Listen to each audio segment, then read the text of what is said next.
লা লা লা যাম বেবি যাম মই তোলৈকে যাম মাহঁতে নিদিলেও ভালকে বুজাম যে মোক ভাল ল'ৰা দে তই স্মাৰ্ট ল'ৰা দে খুৱাব পিন্ধাব আৰু লাগে কি 1 ছেকেণ্ড নালাগে মোক ভাত দিবলে 2 ছেকেণ্ড নালাগে মোক কাপোৰ ধুবলে মোৰ দৰে এজনী ছোৱালী পাও যদি চাৰ্চ কৰিছা তই ৰিলছ খুলিছা হা কি হ'ল কি গাই আছা 1 ছেকেণ্ড নালাগে মোক ভাত দিবলে 2 ছেকেণ্ড নালাগে মোক কাপোৰ ধুবলে হে বল এতিয়া 1 ছেকেণ্ডত কেনেকেনো তই ভাত দিয় মৌ চাম মই ভাত খাবলৈ মাতিবলৈ আহিছিলে তোক ভালে হ'ল মই এতিয়া বহি খাম তই বাঢ়ি দিবি হয় না গান গাব আহিছে ঘৰখনত কুটা এডাল কৰি নিদিও আকৌ এতিয়া 1 ছেকেণ্ড 2 ছেকেণ্ডলৈকে কাম কৰি শেষ কৰি দিয়ে যিটো কাম আমিয়ে ন তাই কৰি দেখাব ৰাম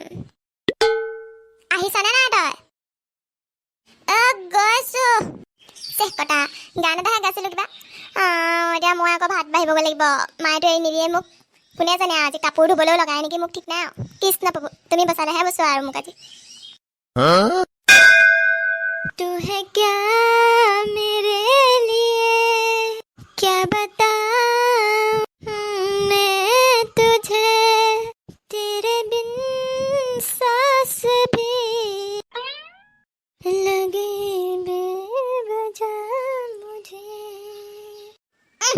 ककाय को टकारे खाई खाई दे एक्सरसाइज কৰি দেখাবলৈ আহিছে মোটি হৈ যাতা পেটুলি হৈ যাতা এনেওতো ইমান বছৰ ল'ৰা পতাবলৈ নোৱাৰিলে এতিয়া এক্সাৰচাইজ কৰি পেলাই বুঢ়া বয়সত কি কৰিব বা এইবিলাকে এজনী বিয়া হ'বলৈ তত নাইকিয়া 1 ছেকেণ্ড 2 ছেকেণ্ড হেয়া কিনো গান এগাল গাই লৈছে বিয়া হওঁ হওঁ কৰি আছে আৰু এইজনীয়ে বিয়া হোৱা নামেই নলয় ইমান বছৰ হ'ল বুঢ়ী হৈ যাব এতিয়া কাইলৈ পঢ়িলে ল'ৰাই নাচাব এতিয়া বিয়াখন হৈ পেলাই যাব লাগে মোৰ টেটুটো পাৰত আহিব লাগে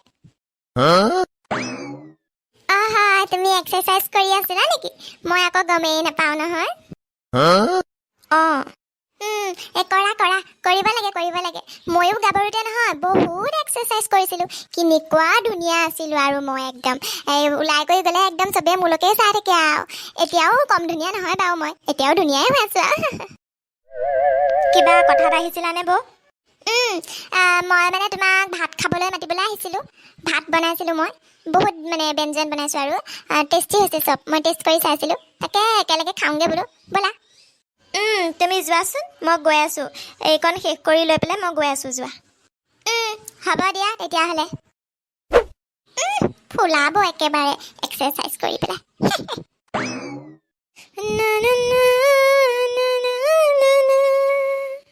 বাৰু বন্ধুসকল আজিলৈ যাওঁ আৰু কাইলৈ পুনৰ লগ পাম তেতিয়ালৈকে আপুনি উচু কাৰ্টুনৰ ভিডিঅ' চাওক লাইক কৰক শ্বেয়াৰ কৰক আৰু কমেণ্ট কৰিব নাপাহৰিব লগতে চেনেলটো ছাবস্ক্ৰাইবো কৰি দিব দেই তেতিয়াহে উচু কাৰ্টুনত আৰু নতুন নতুন ভিডিঅ' দিলে আপোনালোকে চাবলৈ পাব হয়নে নহয়